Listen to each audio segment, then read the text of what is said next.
اتعرفت على الحد ده عارف ان انا مش بحب نفسي ودخل معايا في العلاقة. اكيد هيجيله وقت وهيسأل نفسه هي بتكره نفسها او مش بتحبها، اكيد لحاجة انا مش شايفها، اكيد هي حاجة واخدة بالها منها انا مش واخد بالي منها. لما بدخل مع حد علاقة وانا مش البيجست فان بتاعت نفسي فانا ما بتحبش. يعني اللي بيدخل معايا علاقة ده بيدخل علشان شكلي حلو، عشان يستغلني، عشان يتلاعب بيا، علشان اي حاجة، بس ان هو يحبني لا، لاني انا مش بحب نفسي. لا، ما بيحبكيش، وما فيش علاقة في الدنيا هتكمل وانتي ما بتحبيش نفسك او انتي شايفة نفسك وفي الاخر هتكمل. ما بتكملش لاني انا ما بشوفهاش، وبشوف ان انت احسن مني وممكن اديك حاجة فوق طاقتي علشان انا بحبك اكتر من نفسي، فالعلاقات دي ما بتكملش. طب احب نفسي ازاي؟ عندنا كام خطوة. ايه المقصود بان انا احب نفسي؟ المقصود بيها حاجات كتيرة جدا وهنعرفها في الفيديو ده، بس في ناس ممكن تكون اخدت الخطوات دي ومشيت عليها. طب علشان تتأكد انت فعلا بتحب نفسك او لا، او انتي بتحبي نفسك او لا، هسألك 3 اسئلة، ولو اجابات الاسئلة دي فانت فعلا بتحب نفسك. لو اجابتها لا يبقى كمل الفيديو النهاردة. رقم 1، هل انت شايف نفسك؟ لو انت شايف نفسك يبقى فعلا بتحبها، لو انت مش شايفها من جوه يبقى انت ما بتحبهاش. 2، هل السعي اللي انت بتسعاه في حياتك بتسعاه فعلا علشان تكون سعيد ولا عشان تسعد الناس؟ لو بتسعد نفسك يبقى انت بتحب نفسك، لو بتسعى علشان تسعد الاخرين وما بتسعدش نفسك يبقى انت ما بتحبش نفسك. اما تالت سؤال، هل بتنتج نتائج ايجابية لنفسك؟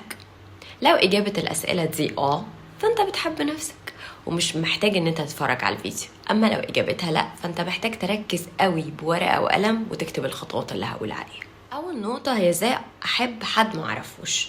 لما بنيجي نتعرف على حد اول حاجة بننجذب ليه الشكل من بره كده، بعد كده ببدأ اغوص فيه اكتر، بعرف بيحب ايه، بيكره ايه، بيميل لايه، ايه الاشخاص اللي بيحب يخرج معاهم. لا وكمان لقيته ان هو بيدعمني وبيديني طاقة ايجابية، لا وكمان بيضحكني، وهنا مع الوقت والعشرة والمواقف بدأت أحبه.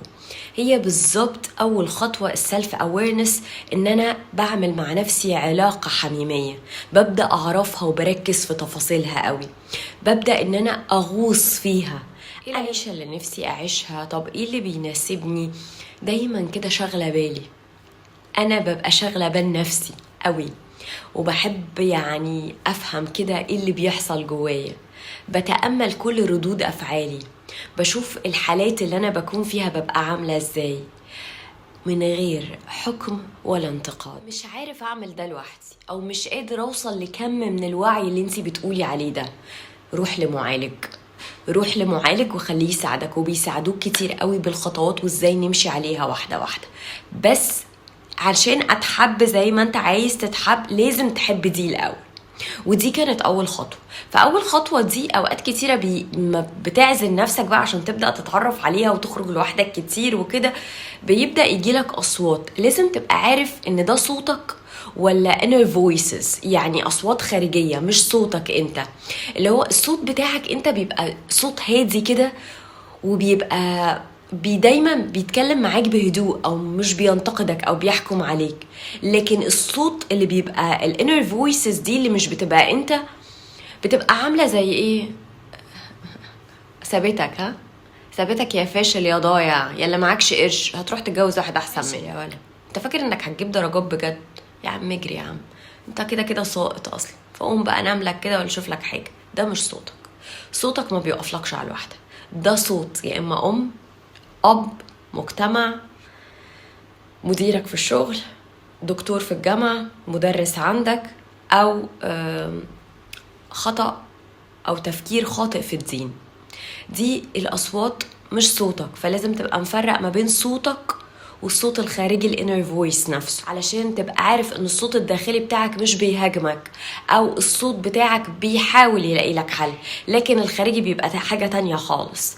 طيب النقطة التانية في السلف اويرنس برضو، ان انا بحاول ان انا اقيم نفسي، في تقييم للنفس. لازم تكون واقعي ومنطقي، لا تكون عالي قوي ومتأفر ولا تكون تحت الارض وخاسف بنفسك التراب، تكون منطقي وواقعي. مقيم نفسك تقييم واقعي جدا، ولازم تكون عارف 4 حاجات. رقم 1 قوتك، نقاط قوتك، نقاط ضعفك، الحاجات اللي بتخوفك، وكمان الحاجات اللي بتهددك.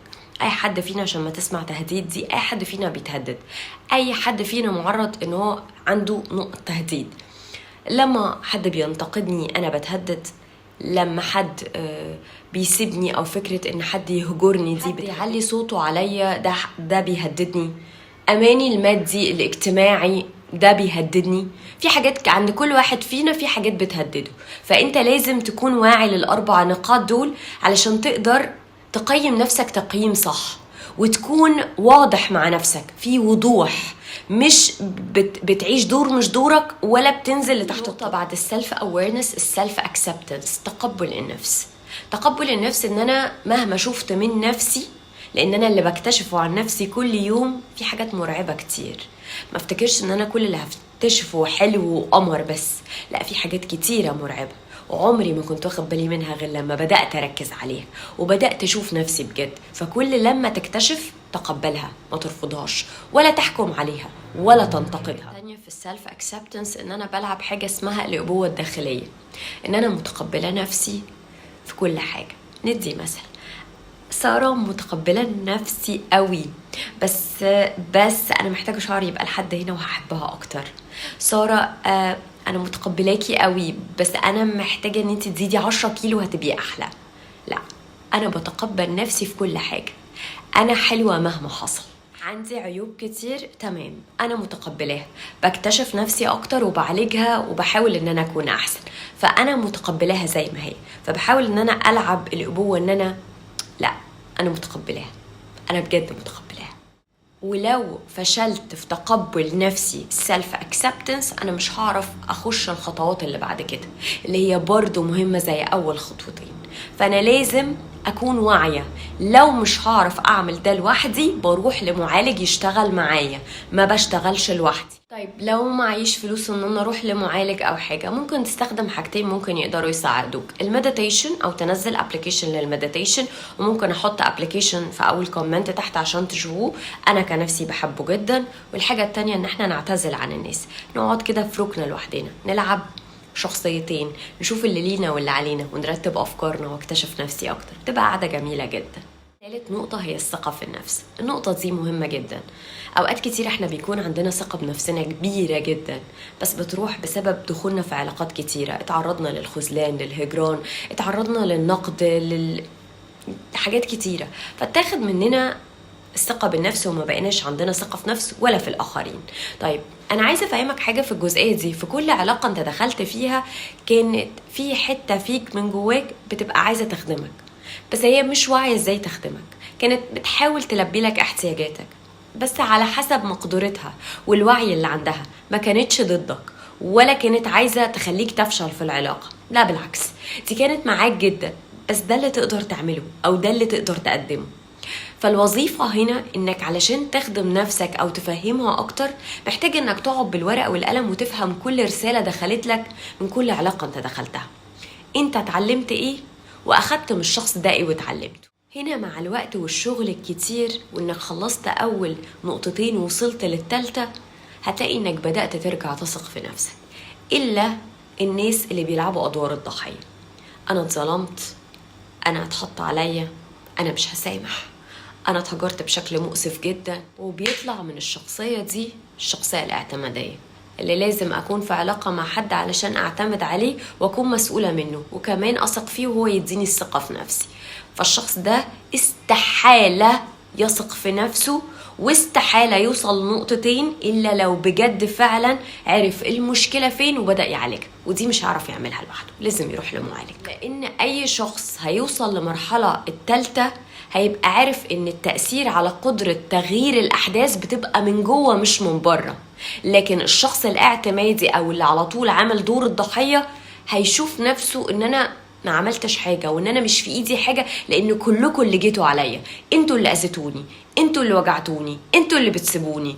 فهو مش هيبقى واصل للمرحلة دي. اما اخر نقطة، انك تعرف انك انسان كفء قادر على تحقيق الأهداف أو وضع الأهداف. مش معنى انك بس بتحط أهداف، لا، ده انت بتبقى عارف نتيجة الأهداف دي ايه وبتبقى واصل لده. لا يا سارة، ده مش نافع. لا، هينفع. ليه؟ سبب هقولك. احنا مش لازم الأهداف ان انا مثلا عايز اجيب احسن عربية، او ان انا مثلا عايز ابني الشركة دي في الحتة دي، ولا ان انا مثلا عايز افتح شركة في دبي مثلا. لا، احنا كفء. الانسان الكفء لحد النهارده هو عايش. بمعنى ايه؟ بمعنى ان حضرتك مثلا قمت من النوم دلوقتي، دخلت الحمام ولبست ونزلت عشان تروح الجامعه، انت انسان كفء. لبست ونزلت عشان تروح الشغل، كفء. حضرتك لو احنا مش كفء يبقى احنا مش هنعيش، لان احنا اي حاجه بنعملها ده اسمه هدف صغير، فبالتالي احنا ماشيين. فلو انت ما كنتش عملت كده احنا عمرنا ما كنا هنسرفايف من اي حاجه احنا عشناها قبل كده. فحضرتك مجرد انك وضعت اهداف صغيره جدا وبدات تحققها مع ال3 خطوات اللي فاتوا، فانت كده بتحب نفسك، وانت كده خدت الرحله. وطول ما انت هتاخد الرحله دي وهتفكر انك تاخدها بجد وهتحب نفسك، هتجذب كل حاجه حلوه ليك. هتلاقي الناس اللي انت كنت على طول في خناقات معاهم بدأوا يعاملوه كويس. هتلاقي حتى لو معرفتش تعملهم كويس، فهتلاقي ان انت قفلت صفحتهم خالص وبدأت مع ناس جديدة خالص. هتلاقي ان كل حاجة انت عايزها جت بالشكل اللي يريحك، لانك بقيت تجذب او اشتغلت على قانون الجذب بشكل كويس، وانك بتجذب الحاجات الصح ليك اللي انت خلاص بقيت خدت رحلة وفهمت نفسك واكتشفتها، فبتجذب على اساسها.